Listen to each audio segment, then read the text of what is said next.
Hello and welcome to Crooked Yarns. In today's tutorial I'm going to be showing you how to create a slip knot and make a chain stitch.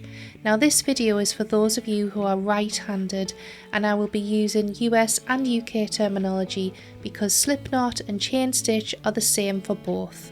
Now I create and upload right and left-handed tutorials for crocheters, as well as tutorials using both US and UK abbreviations. So if you are watching this tutorial and for example you need the left-handed version using UK terminology, you will find this in the description below. All of the materials and tools that I use are also available through the links in the description below. Please remember to like and subscribe for all of the latest tutorials and releases created for all you lovely left and right handed people and all of you that prefer US or UK terminology. So for today's tutorial I'm using the Bellissima brand by Stylecraft, and this colour is totally teal. It's one of my favourite colours, and this is a chunky weight yarn which really helps to see the stitches. I'm going to be using a 6.5mm crochet hook. Now this is a steel hook with a tapered end, and it also has a silicone hand grip. Now this is particularly helpful if you suffer from pain in your wrist or your hands when you're crocheting. So you're going to take your yarn and we're going to leave an 8 to 10 inch tail.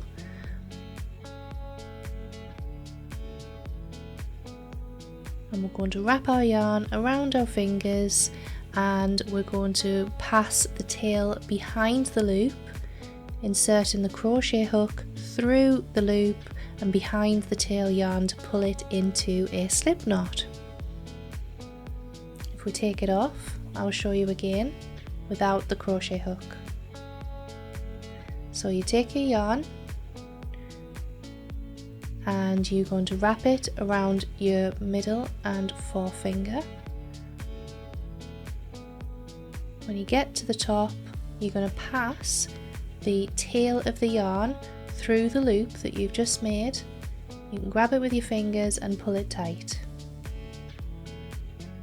Now that you've made your slip knot and it's on your hook, make sure that the knot is not too tight and that your yarn moves freely across your hook. Taking our yarn, we wrap round our little finger, over the top of our ring and middle finger, and then up and behind our forefinger. This leaves your thumb and middle finger free to hold on to the yarn as you're working. So as you're working, you'll be moving your thumb and middle finger to hold on to the work that's closest to your hook. Using your hook, you wrap round your working yarn from front to back. You catch the yarn and you pull through the loop that's already on your hook. This loop should not be too tight, your hook should move, and again behind your yarn, making sure that your hook catches your working yarn. Pull again through the loop that's already on your hook. Don't forget to adjust your yarn on your hand, taking your hook, catching your yarn and pulling through the loop. Now, as you can see there, that one got a little bit tight. So when you carry on working, you might find that that stitch to work in is a bit tight. So we're going to undo this. If you pull gently, you'll be able to undo your work without losing the slip knot. Insert your hook back into the slip knot. Take your yarn over your little finger, across your middle and ring finger, and under and over the top of your forefinger. Again, taking your hook, wrap around your yarn, making sure that your hook catches the yarn and pull through the loop. Again, hook around the yarn, catch the yarn with your hook and gently pull through the loop that's already on your hook.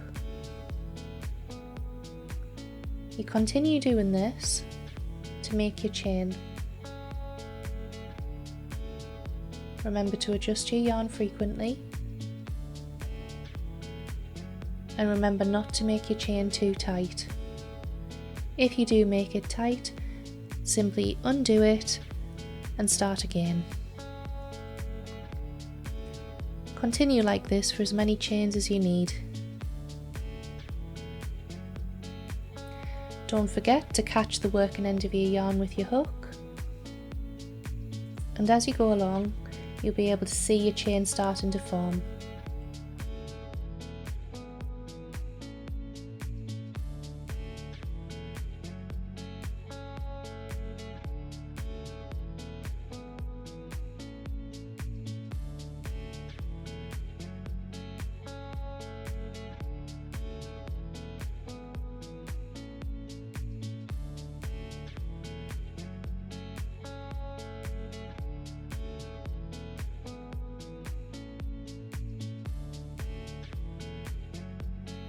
So if we take our chain off the hook, you'll be able to see each of your stitches on the chain.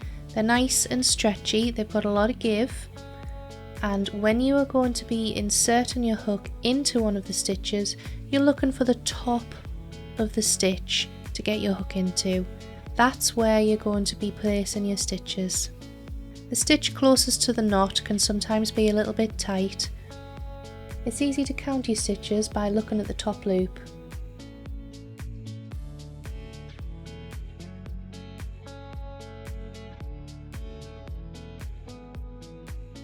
You can see that each stitch within your chain is made up of a V shape.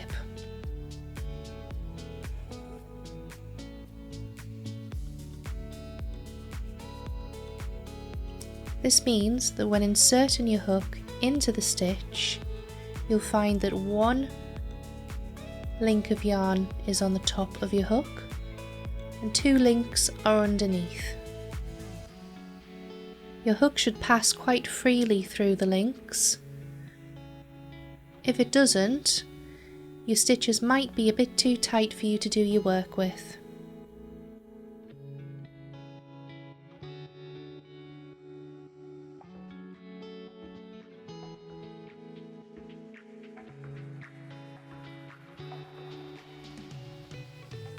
If you want to carry on, simply insert your hook back through the loop. Hold your yarn as shown before,